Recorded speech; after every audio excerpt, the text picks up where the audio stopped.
Isang pagbati muli ang aking pinapaabot sa lahat po ng ating mga kapatid, mga kaibigan, mga suking taga-subaybay na nag-aabang sa ating programa dito po sa South Central Luzon Conference page. Live tayo mga minamahal at binabati ko po kayo ng isang maligayang oras ng panunood. Saan man kayo dako naroon, kayo man ay nasa inyong mga tahanan. Sa mga oras na ito ay magkakaroon tayo ng isang magandang programa na ang pamagat ay Library of Wisdom. Ito po si Pastor Joel Arsenal na sa inyo po ay mangunguna. Of course, kasama ko po ang atin pong isang napakagwapong director, masigasig, matikas, Pastor Joel Romero. Pastor, bati po kayo. Isang maligayang, mapagpala at maginhawang araw po sa lahat ng ating mga kaibigan, kapamilya, kapuso at mga kamanggagawa dito po sa buong teritoryo ng Pilipinas at sa buong sanlibutan na sumasaksi po sa ating pong pambihira at napakagandang programa ng paglilingkod. Of course, salamat. Ating pong kapili ang ating makisig, masigasig, magiting, always young looking na host, Pastor Jomel Arsenal. Salamat, Pastor Jomel, sa pagbigay ng panahon sa inyong lingkod upang ating mabigyang pansin ang napakagandang paksang Library of Wisdom, ang aklatan ng karunungan. Ayan, maraming salamat, Pastor Joel. And of course, mga minamahal, ay samahan niyo kami sa ating paglilingkod sa araw na ito o sa mga oras na ito at inyong abangan ang napakagandang mga presentation na aming gagawin ngayong umaga. At of course, hindi lamang ito mapapanood sa isang araw, kundi weekly po ito, mga minamahal, na inyong makakasama kami ng inyong lingkod, Pastor Joel, at sa iba pa niyang mga kasamahan na available para po maipahayag natin ang mga magagandang mga impormasyon na atin pong matutunghayan maya-maya lamang at aking nakikiusap sa inyo na pakishare po ng ating live ngayong umaga. Share nyo po sa inyong mga iglesia, sa inyong mga kapamilya, sa mga kapatid natin para sila din ay makinabang. Ano po? Pwede rin sa inyong mga minamahal na mga kaibigan sapagkat yung ating pag-aaral ngayon, ito po yung pong masusubukan at mapapanood palagi tuwing Martes po. At simula po yan alas 10:30 o di kaya ay alas 11, depende sa oras, na atin po ang matutunghayan ang ganitong mga paglilingkod, Pastor Joel. Pero bago yan, amang kayo nagsishare sa ating live, tayo po ay yuyuko at tayo manalangin sa pangunguna ni Pastor Joel. Tayo po ay manalangin, mapagpala at pagmahal naming Ama na nasa langit. Sa umagang ito, kami po ay nagagalak, nagpapasalamat dahil yan sa inyong walang hanggang pag-ibig at inyong kabutihan na ipinaranas, pinagkalob sa amin. Sa pagkakataong ito po, kami ni Pastor Jomel ay tutungo sa isang mahalagang paksa, pag-aaral para po sa kapakanan ng mga kabataan, sa aming mga magulang at sa lahat po na nakikinig, naaabot po ng mahalagang programang ito. Yes, Lord. Nawa po ang banal na Espiritu ang siyang gumabay, magbigay sa amin ng kaunawaan, ng karunungan at ng tamang kapasyahan na ang aming mga anak ay madala mailapit sa inyo upang ang aming bawat tahanan, ang bawat pamayanan, ang bawat bansa ay magkaroon ng mga bata na mayroong banal na pagkatakot sa inyo. Salamat po sa katiyakan ng inyong pangunguna at presensya sa amin ngayong umaga sa pangalan po ng aming Panginoong Hesus. Amen. Amen. Maraming salamat, Pastor Joel. And of course, mga minamahal, ang ating ipapahayag ngayon sapagkat kapag kasama ko po ang atin pong director ng Publishing Ministry o sa department, ay tayo po ay magkakaroon ng pagpe-present ng iba't ibang mga aklat. At ngayon po ay dala namin ang isang napakagandang aklat, Pastor Joel. At ipapakita natin para masubaybayan nila. Ito po ang The Bible Story, mga minamahal. Ito ang unang aklat at pinakabungad na ating ipapahayag, no? Ang aklat na tinatawag nating The Bible Story. Bakit Bible Story, Pastor Joel, ang ating unang ipinahayag ngayon? At of course, pag sinabing Bible Story, ay ito po, unang-una, Pastor Joel, ay ang focus dito sa mga bata. Bakit kaya ito ipinahayag ninyong una na mga aklat, sarami ng mga aklat sa ating publishing? Bakit ito po ang nauna at ito ba ay may kinalaman kaagad sa ating mga kabataan ngayon, lalo na sa ating panahon, Pastor Joel? Yes, definitely, Pastor Jomel. Actually, kung ating babasahin ang nakatala sa panahon ng creation, ng paglalang ng Panginoon Diyos, nandiyan yan sa Genesis 1:28. Pwede ba ang pakibasa, Pastor Jomel? Sige po, at basahin natin sa aklat ng Genesis chapter 1, verse 28. Ganito ang ating mababasa. Sila'y binasbasa ng Diyos at sa kanila'y sinabi ng Diyos, kayo'y magkaroon ng mga anak at magpakarami. Punuin ninyo ang lupa at supilin ninyo ito. Magkaroon kayo ng pamamahala sa mga isda sa dagat, sa mga ibon sa himpapawid at sa mga bawat bagay na may buhay na gumagalaw sa ibabaw ng lupa. Ano po ang sinasabi ng talata ito, Pastor Joel? Yan po ang pagpapala ng Panginoon Diyos doon sa bagong kasal na mag-asawa, si Ayan. Adan at Eva. At sa iba, Ang sabi doon, humayo kayo, magkaroon kayo ng napakaraming mga anak. Go and multiply. Apo. Sabi, punuin ninyo ang lupa. Aha. Pero yun ay hindi lamang yung sabing punuin ng lupa. Sabi doon, inyong supilin, inyong kontrolin, inyong gabayan, inyong patnubayan. Ay Ayun. marami sa ating mga magulang, alam naman natin lahat. Ang pinakamaraming tao sa buong mundo ay India. India, Pero ang Pilipinas ay parang number 12 yata. Marami din masisipag gumawa. Maraming factory ng mga bata. Kaya nga lamang, yung pagiging katiwala, tayong Opo. mga magulang ay mga katiwala ng Panginoon Diyos upang ang mga bata ay dalhin sa buhay na may kalusugan, kasiyahan at kabanalan dahil tayo ang talagang unang mga magulang. Doon pa man sa halamanan ng Eden. Ayun. Kaya ito ay banal at mahalagang gawain na ibinigay sa ating mga magulang ng ating Panginoon Diyos. Ay talagang may mga nasusumpungan ako, siguro kahit ikaw, na sobrang daming anak, ay wala na pagkatapos si anak, ay wala na masyadong pagmamalasakit. Bahala na kayo dyan kung ano mangyari sa inyo. Ayun. So makita natin, Pastor Joel, merong mahalagang responsibilidad ang mga magulang doon sa mga anak na ipinagkatiwala ng Panginoon. Kanina lamang ay pinag-aralan namin ng Pastor Romel yung patungkol sa pagiging katiwala. At dahil sa nakita natin, yung binasa po natin na nasa Genesis 1:28, na nung ang mga unang mga magulang ay binasbasan ng Panginoon at ang sabi kayo magpaalalakin at magpakarami, binanggit doon yung supilin. Nandoon yung responsibilidad ng pangangalaga sa mga anak kung paano silang palalakihin, Pastor. Ano po? At kung gaano karaming nailalabas o naipapanganak ng mga bata, dapat alam nila yung kanilang tungkulin, yung kanila pong gampanin at responsibilidad kung paano pangalagaan at palakihin yung mga bata. Sa ating panahon ngayon, Pastor, ano ang iyong nakikita na tinatawag natin ayon sa iyong observation patungkol sa pagpapalaki ng mga magulang? Nararapat pa ba o tinatawag natin naaayon pa ba doon sa pamantayan ng Biblia yung pagpapalaki nila sa kanilang mga anak? Well, kung ating pong bibigyan pansin, yung ulat na nanggagaling sa ating gobyerno, SWD, sa PNP, ay may malaki hong problema ang nararanasan ng ating bansa, ating panahon. Mataas po ang kaso ng juvenile delinquency. Maraming mga anak, mga bata, ang pasaway, ang mga palaban, ang matigas ang ulo, walang galang, at talagang ay siguro, bibigyan pansin, nung unang panahon at ngayon, malaki ang pagkakaiba. Malaki ang pagkakaiba. Abay, bakit po nasabi nating malaki ang pagkakaiba? Ay noon talagang pag sinabing alas 6 ng gabi, ay nandun na. Ay ngayon, alas 6 ng umaga, wala pa, mga bata.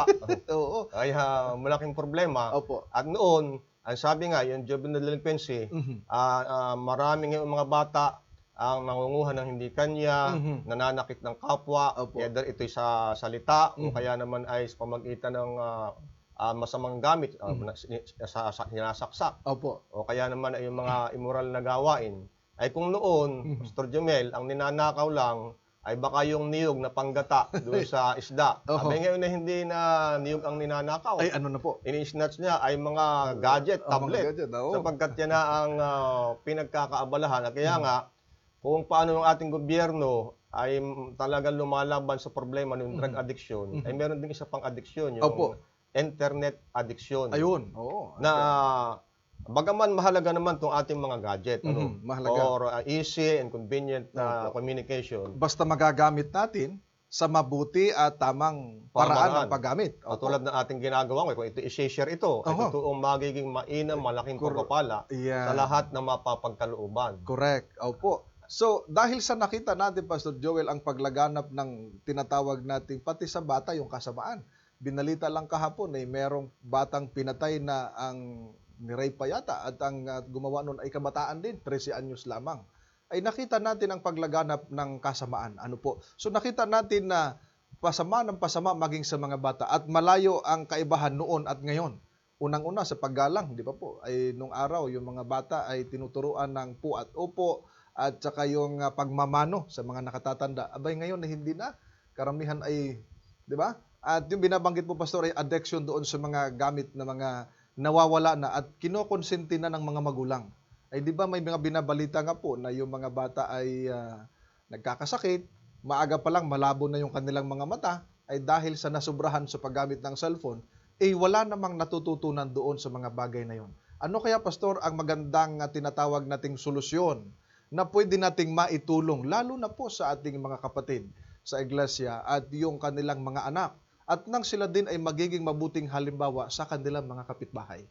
Alam mo, Pastor, maganda ang iyong tanong. Mhm.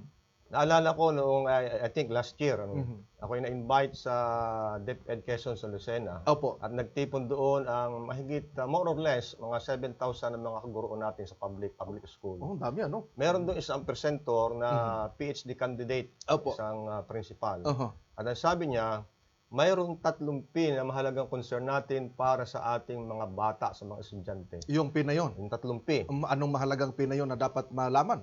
Ayun nga, at ang sabi doon, yung dalawa ating nagagampanan ng DepEd, pero yung isa ay meron tayong problema. Aba, dapat malaman natin yon dahil ang sabi doon ay may problema sila. Opo, yung dalawa na yun na nagampanan nila ay okay kasi kaya nila yung responsibilidad na yon. Ano po yung, Pastor? At least sa kapanabangan ng ating mga taga-subaybay. Well, ang sabi po, yung una Mhm. ay pagbabasa. Ay talagang magaling magbasa ngayon ng mga bata. Opo, sapagkat Kahit yun nga- ang tungkulin Kahit madilim nga, nagbabasa eh. Di ba? Nababasa yun natin sa gadget. Oo. Magaling magbasa. Oo, dahil may liwanag sa cellphone. Oo, mahalaga yon dahil pagka ang bata ay hindi makapagbasa, napakahirap nun. At imposible yun sa ating panahon kung yung nag-aaral naman. At tungkulin sa mga guro ang magturo sa mga bata ng pagbabasa. Correct, Opo, tama. go ahead, Pastor. Pagbabasa, pangalawa yung pagkikwenta. Mhm. Ang magaling sa math ng mga bata, ay magaling silang magkwenta, lalo Ng yung alin po? allowance nila. Aba, Kung anong hihing allowance. Pagka kulang ay magrereklamo. Daw, reklamo yan. Kaya magaling sa pagkikwenta. Pagkukwenta. Mathematics ang Ah, ating oo. mga anak. Pati yung ginagawa nga, sabi ako na nga ang naghuhugas niyan kahapon, ako na naman ngayon. Magaling magkwenta yan. Magaling magkwenta. Parang iniisip niya sa kanya na lang palagi ang ginagawa. Magaling Sabi ako yung paborito ni Mami. Paboritong utusan.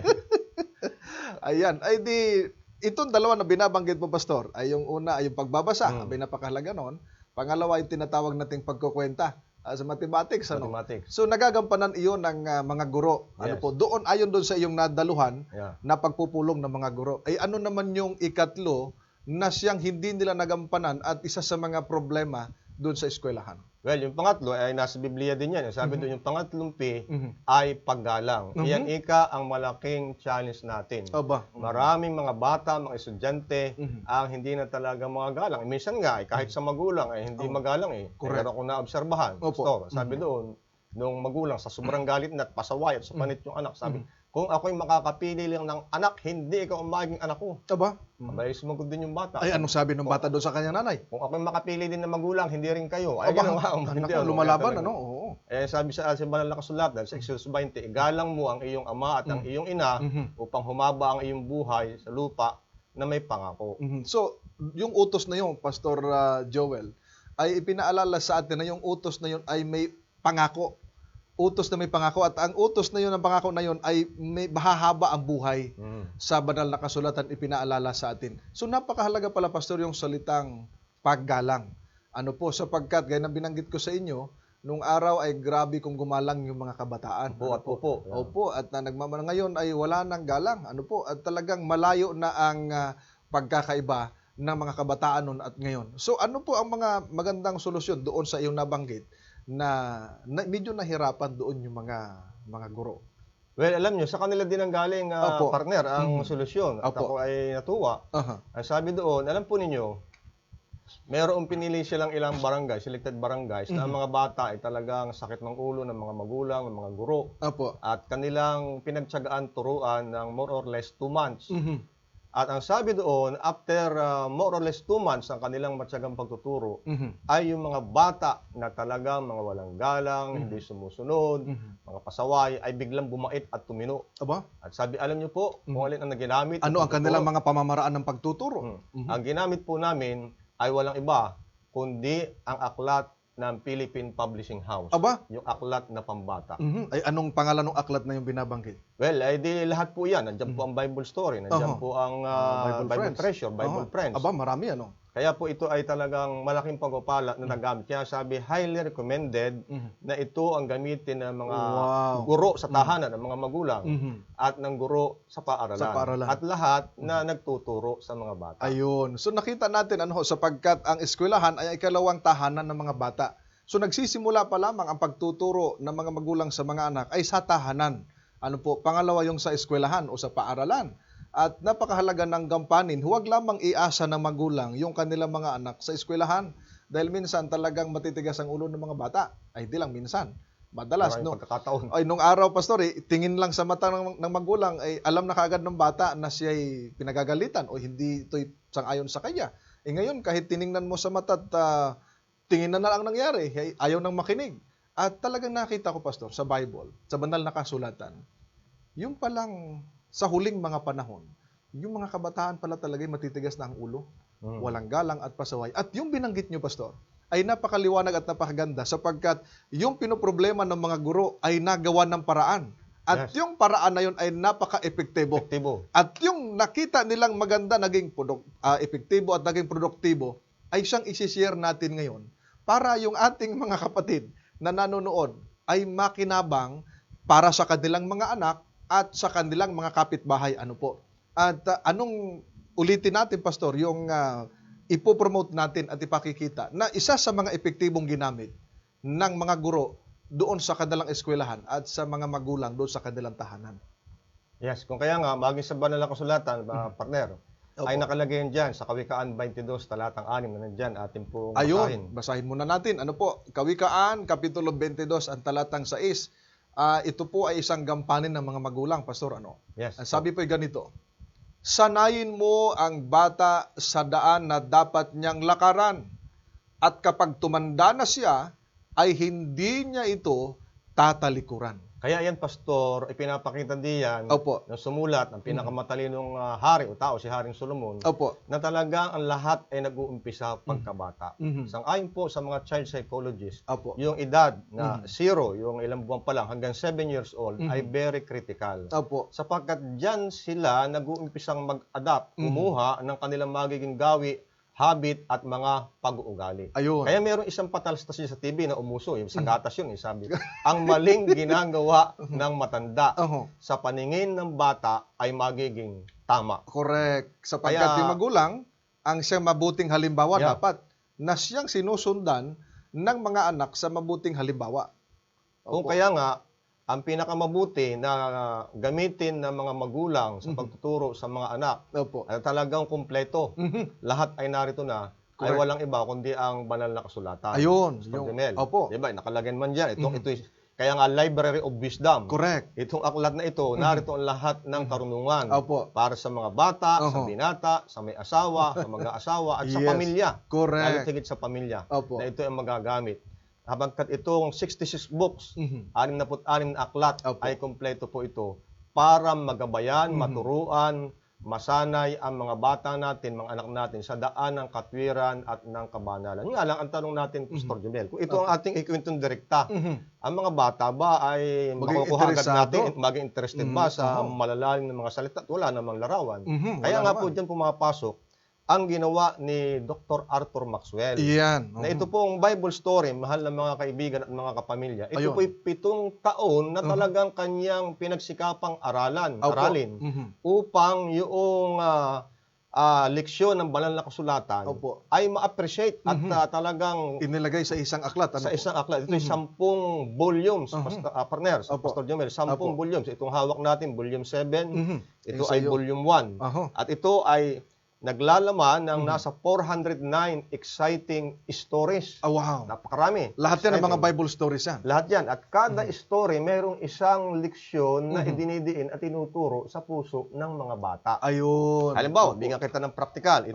Itong volume 1 ay creation. Kasi nagtatanong ang mga bata, may nagtuturo na ang tao daw ay galing sa unggoy, sa palaka, ay gawa ng evolution. Ay dito napakaliwanag sa Bible story na God makes man ang Diyos tayo nilalang sa wangis sa itsura ng ating Panginoon Diyos. Kaya tayo special. Maramdaman ng bata, ba ako pala special? Kahit pala ang ilong ko ay ganito, ako pala special. Kahit pala ang taing ko ay parang salulo, ay ako pala special. Dahil nilalang tayo ayon sa wangis ng Panginoon Diyos. Ayun. So napakaliwanag, no, mga gilig ko, mga taga-subaybay, ipinaalala po sa atin na kung saan ay napakahalaga nitong The Bible Story na ang nilalaman nito ay galing din po sa banal na kasulatan. Nga lamang, maganda po ito dahil may mga tinatawag nating mga illustration at may mga tinatawag nating mga pictures dahil ang mga bata po kasi ay mahilig sa ganon, Pastor. At higit sa lahat, ang bata kapag naturuan na ganito ay ito na yung kanilang magiging maitatak sa kanilang isipan na sila pala hindi galing sa unggoy. Kasi ang parang hindi maganda pakinggan na naituro sa kanila na sila'y galing sa unggoy dahil sa theory of evolution. Ano po? Dahil sa ito, Pastor, ay naging epektibo gaya ng binanggit mo doon. Ay meron bang mga tao na mga religious leaders na nagpo-promote nito para makita natin na talagang ito ay tunay at ito'y makapakipakinabang para sa mga kabataan?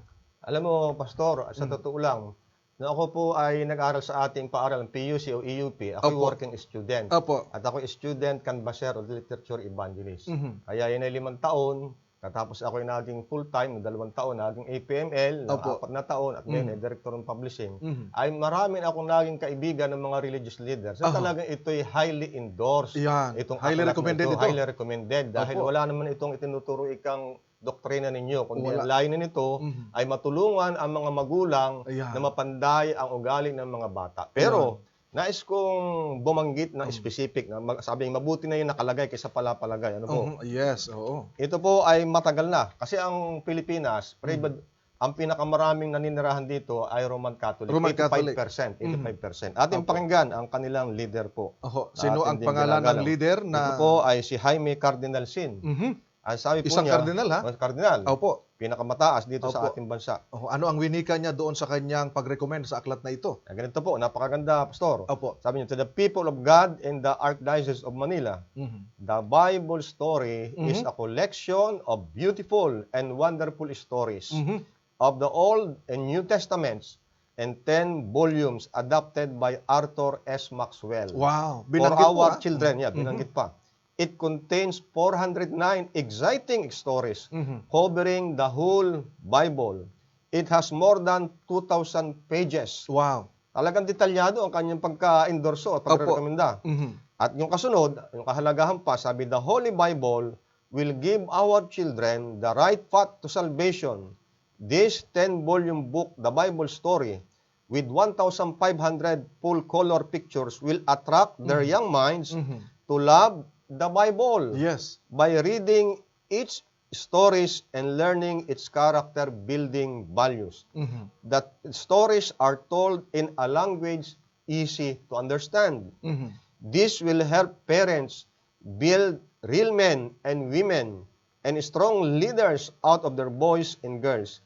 In the spirit of ecumenism, we are endorsing this book to the people of God. Yan po ang sabi niya noong January 6, 1981. Napakatagal na. Napakatagal na, mga minamahal. Salamat, Pastor. Napakaganda nung binanggit nung isang kardinal ng Roman Catholic sapagkat kanya pong highly recommended itong tinatawag nating The Bible Story by Arthur Maxwell, mga minamahal, na kung saan ay ipinakikita niya kung gaano ito ka-exciting na gamitin at kung gaano ito kapaki-pakinabang, lalo na sa paghubog sa mga kabataan, no? Mula nung sila yung mga bata pa, nang sila'y habang lumalaki, ay nalalaman na kaagad ang kahalagahan ng mga Bible story. Pastor, nakita natin na ito ay highly recommended. Ano po? At talagang nakita naman natin doon sa binanggit ninyo kanina sa school na pinagagamit na ito effective. Anong kaibahan nito, Pastor, doon sa mga ibang mga Bible story? Ang Bible story ni Arthur Maxwell. Well, napakagandang katanungan niya kasi Apo. marami din namang naglipa na sa market na iba-ibang storybooks Correct. dahil sa banal na kasulatan. Pero yung mismo binanggit ng ating ginagalang na leader ng Roman Catholic Church, Apo. lagay doon, sabi it contains, naglalaman ito Iyan. ng 409 stories. Aba. Lahat na yan, mula Genesis hanggang Revelation. Aba, mali. From Kompleto. creation to recreation. Kaya wala ka nang hahanapin pa. Yun. Narito na. At of course, kasi yung iba, hindi naman natin sa pinipintasan, may nakabasa din tayo ng ibang mga storybook. Correct. Kaya lang parang isinama rin nila dahil sinisikap na doon sa isang aklat lang na malaki. Ito, talagang 10 Bible 10 volumes na pinag-aralang mabuti Opo. noong kilalang storyteller sa buong sanlibutan, si Dr. Arthur Maxwell, paano ito magiging pagpapala, bawat Yan. kwento, paano magiging pagpapala sa mga bata at ganoon din sa mga magulang. Ayun. Kaya bawat lesson dito merong mahalagang punto eh. Halimbawa ngayon, marami nagkakasakit. Alam ko tatalakayin dito sa health series, kasi Yes. holistic. Ay dito pa lang, sa volume 1, nandun na yung original, yung nutritious, Ayun. delicious na Yan. pagkain na Correct. kaloob ng Diyos, yung the best diet. Dito Ayun. pa lang eh. Nandito na. Kaya mga bata magkakaisip na, Mhm. masarap pala yung gulay. Oho. Sabi, di baling saging, laging labing. Oho. Di baling malunggay, mahayahay. Di baling kamuti, di baling papaya, maligaya. Oho. So ipinaalala sa atin ano po doon sa mga yung palang Bible story na hindi lamang pang-espiritual kundi nandun yung parang holistic din sapagkat itinuturo din diyan sa Bible story mga kapatid itong hawak-hawak ko ngayon ang patungkol sa mga nutritious na mga pagkain. Yeah, correct. Ang Partner. tinatawag natin yan na pastor na original diet Yeah. na kung saan ipinagkaloob ng Panginoon kasi yung mga bata ngayon mas mahilig kumain doon sa mga tinuturo doon sa mga alam na yung mga pagkain diyan sa labas ano po ng mga fast food ay pagka nasana yung mga bata nyo diyan abay mahirap na mabilis ang pagkakasakit bata pa lang ay may karamdaman na pero kung naturuan dito ang bata may lalagay nila sa isip uy masarap pala yung papaya masarap pala yung mga gulay masarap pala yung prutas dahil naituro na dito na yung pala ang nais ng Panginoon para maging malusog ang mga bata. At dapat, Pastor, hindi lang mga bata ang magka-interest dito, dapat ang mga magulang. Yeah. Oo, dahil ang mga magulang, ano bang tungkulin nila sa kanilang mga anak, lalo na sa mga bagay na ito, Pastor? Well, maliwanag po yan. Sinabi kanina doon sa binasa natin, 22:6 ng Kawikaan, Oo. train up a child, turuan ninyo, Ayun. sanayin ninyo yung mga anak sa landas na dapat niyang lakaran. Normally, Mhm. kapag kung anumang hindi magandang pag-uugali ng bata sa school, sa community, Opo. babalik ka ay sa tahanan. Ayun. Doon mo makikita. Mhm. Yung ginagawa ng bata, reflection yun sa nangyayari sa kanilang tahanan. Correct. Oo. Kaya nga, ako may nangyaring malungkot sa isang lugar sa Batangas. Opo. Tayo ay nagkaloob Mhm. ng funeral service. Ay may nakita ako doon sa kabila. Ako'y talaga natawag ang pansin. 19 years old, ang gandang dalaga Mhm. ay namaagang namatay. Ayos. Kaya sinikap kong alamin kasi kaedad nung aking bunso eh. Opo. Mhm. Isa din dalagang maganda. Ay nung malaman ko yung sagot, Mhm. ay ako'y talagang nagulat sapagkat ang sabi doon ay pastor kaya po pala maagang namatay yung 19 years old ay lagi hong nagpupuyat, natutulog, ay alauna na ng madaling araw. Nako. At ang kinakain ay puro junk foods. Ay siyempre yung junk foods ay Opo. empty calories yan. Walang sustansya, kaya nga sabi empty O calories. empty. Oo. Ay, kaya dahil puyat ng puyat, madaling araw na nakakatulog, at ang pinapasok sa kanyang katawan ay puro junk, basura. Correct. Kaya maagang pumanaw. Mhm. Kaya nga, ang mga, kahit dito pa lang po, Mhm. sa isang volume pa lang, narito na, tinuturo, volume 1, Yes. oo. yung nararapat at sapat na pagkain Ayun. para sa una-una sa mga magulang at sa bata. Kung ano yung kinakain natin mga magulang, hindi yun ang kakainin ng ating mga anak. Correct. Oh. So malaki po pala pastor at baka taga-subaybay ang responsibilidad, ang gampanin, tungkulin at pananagutan ng mga magulang sa kanilang mga anak. Dahil ipinaalala natin sa banal na kasulatan doon sa mga awit, no? 127 verse 3, pastor, na ang wika ron ay narito ang mga anak ay pamanang sa Panginoon nagmula.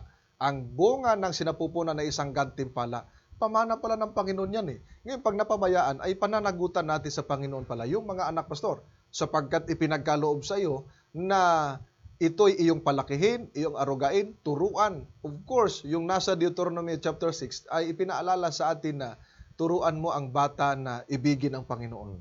Turuan mo kapag ikay naglalakad, bumabangon, nahihiga, para siya kapag lumalaki, ay hindi niya ito iiwan, sabi ng kawikaan. At isa sa sekreto na magiging epektibo at produktibo ang inyong pagpapalaki at pag-aruga sa inyong mga anak ay ang Bible story, pastor. Dahil ang oras natin ay medyo mabilis, ay papaano po ba? No? Halimbawa, may mga kapatid tayo at mga kaibigan magtatanong sa ating live. Halimbawa, ay papaano tayo magkaroon ng ganitong, pagkaano magkaroon ng copy ng ganitong Bible story? So pagkat nakita natin ang ganda at ang nilalaman nito ay talagang kumpleto, Ricardos, pastor. Ayan, talagang mainam na katanungan yan. Mhm. Ang kasunod, paano tayo magkakaroon po nito? Yes, oo. Ito pong 10 volumes na ito ay pwede po nating ma-avail Mhm. sa ating mga kaibigan, kamanggagawang mga literature evangelist. Apo, by the way, pastor, putol kita dyan. Doon sa tinatawag nating literature evangelist, sino-sino ang mga ito at ano ang kanilang gawain?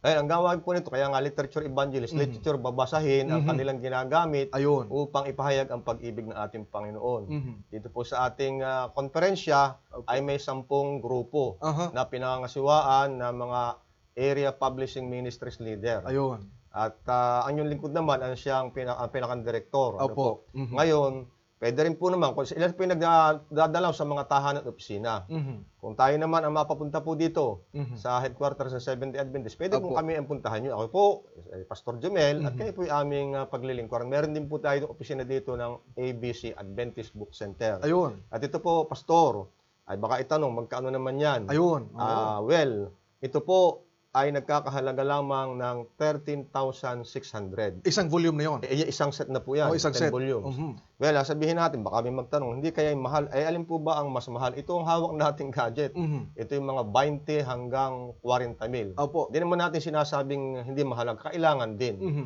Pero lahat ng ito, yung television, yung appliances, Opo. yung gamit sa bahay, lahat po yan ay naluluma at nasisira. Mhm. Pero yung pong may idulot nitong pagpapala Opo. na transformation ng pag-uugali, Mhm. maligayang pamumuhay, malusog na pamumuhay, yung happy, healthy, holy, Mhm. na magiging buhay ng isang bata. Opo. Yun po ay hindi kayang sapatan o tapatan, bayaran ng ng halaga. salapi. Ayun. Anumang halaga. Correct. Kaya yung 13,600 po Mhm. ay maliit lamang na halaga po ang pag-uusapan. Ang sabi nga nung nag-iendorso, Opo. ito ay makakatulong para magkaroon kayo ng mga anak Mhm. na masusunurin at kahit sa hinaharap, magkaroon tayo ng mga leader na matitibay. Ayun. Matitibay na mga leader ng ating bansa. At Opo. lalo't higit, ang sabi din doon, Mhm. ay ito ay makakatulong ng malaki Mhm. na mapalapit, ma-inlove sa Panginoong Hesus Opo. para sila ay tiyak na makasama Mhm. doon sa langit na bayan. Yan po Ayun. ang talagang ating minimithi. Correct. Ayun. Salamat, Pastor. No, napakaganda mga minamahal ng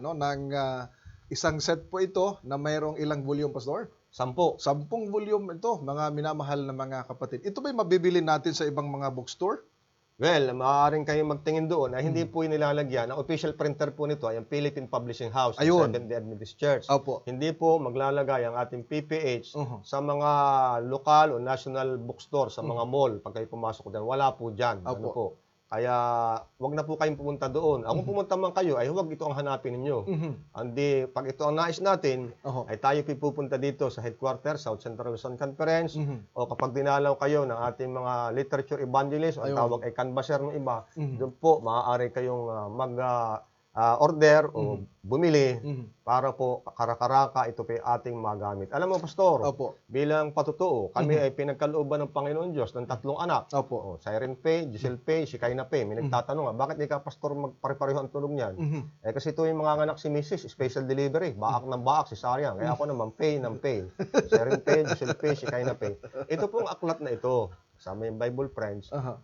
Ako mismo, ang mas maraming oras na ako ang nagtuturo kahit Ayun. gabing-gabi na. Oh. At ako'y nagpapasalamat sa Panginoon Diyos. Mhm. Yung lahat ng mga leksyon na rito ay naging pagpapala, nakatulong doon sa aming 3 mga anak. At Ayun. alam ko, hindi lamang sa amin, mahal ng Panginoon Diyos lahat ng pamilya. Opo. Dahil, Pastor, ito ang unang institusyon Mhm. na Na itinatag itinatag ng Panginoon. ng Panginoon Diyos. Mhm. At kung ito ang una, Opo. ito'y napakahalaga, Mhm. nais ng Diyos na bilang mga mabubuti at tapat na katiwala Ayan. ng Panginoon ay ating aalagaan, tuturuan, gagabayan ng ating mga anak. At ito po ay walang iba sa pamagitan ng kanyang mahal na salita o love letter na ito po ang angkop sa ating mga anak, ang Bible story. Ayun, salamat ng maraming, Pastor. At nakita natin mga minamahal, kung inyong mahal ang inyong mga anak, ay huwag ninyong hayaang malampasan ito. Napakaganda ng aklat na ito.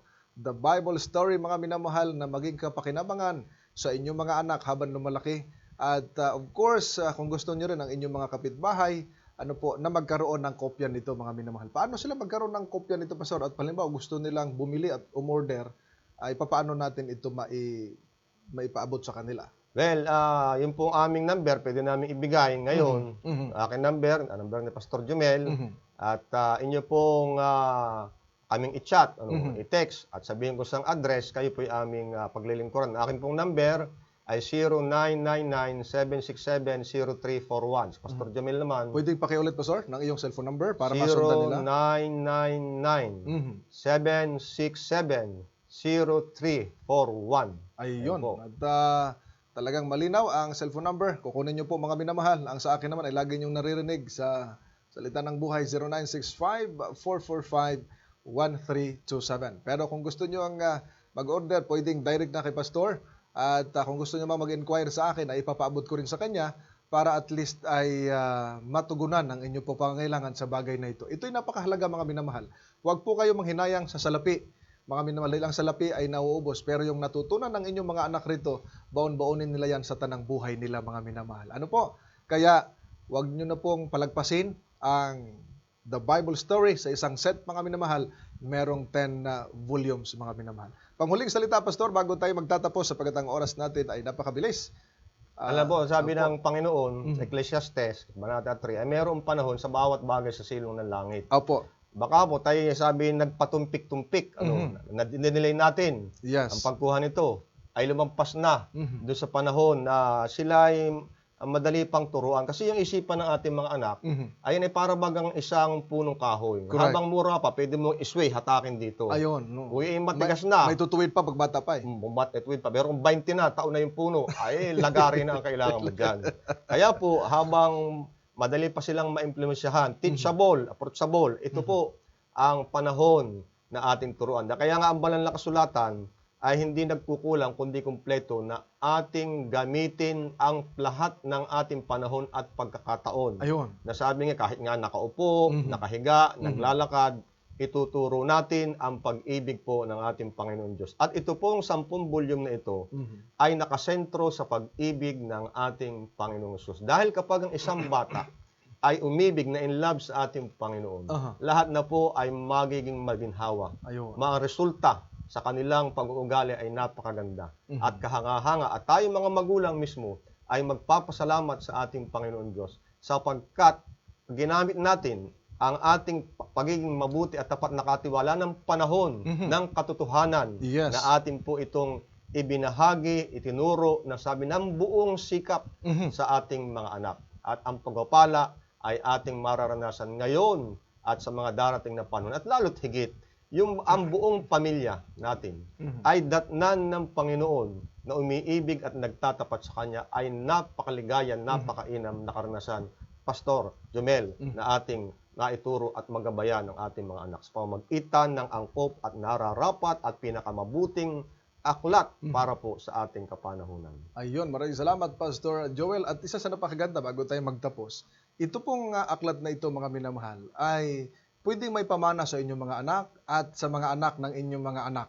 Habang ito ay ayos pa at talagang maingatan ninyo, ay may pamamana ninyo, alang-alang sa kapakinabangan din ng kanilang magiging mga anak, mga minamahal. Ano po? Tama po yan, kasi maipamana, hindi po ito soft copy. Ibig sabihin ay paper-bound. Ito po ay hardbound. Yes. Kaya ito talaga yung sinabi mo, partner, pastor, ay kahit sa apo at sa mga ina po, ay Yes. ito po ay magagamit dahil matibay po ang aklat na ito ng pagkagawa. Kaya ito po ang layunin ay talagang magtagal at hindi lamang isa, kundi kasunod pang henerasyon Yes. ay mapakinabangan po ang pag-ibig at salita ng ating Panginoon Diyos. Ayun, maraming salamat po. I hope mga minamahal na kayo ay nakinabang sa ating pagpapahayag na ito at kayo ay magkaroon ng interest at inyo din pong i-share sa inyong mga kaibigan para sila din magkaroon ng interest at ang kanilang mga anak ay makinabang sa mga ganitong mga aklat, mga minamahal. At of course, ang programang ito ay hindi lamang natin ninyo masubaybayan sa isang beses, kundi weekly po ito mga minamahal. Iba't ibang mga aklat ang inyong masusumpungan, ang inyong mapapanood dito lamang sa ating programang Library of Wisdom. Bago tayo magtapos, tayo po ay dadako sa atin pong panalangin. Let us pray mga minamahal.